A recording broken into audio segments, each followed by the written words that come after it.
asota ngây dê phatin ka ge jing ni tinin kalung lai rose pa nam tui bang na hung san sing ki lung lai a no ma ile khom ka kana lal nge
sa lo zen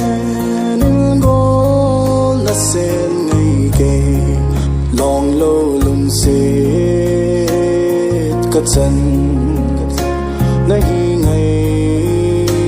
lung de lung tu mo so ka se lung de in pang hite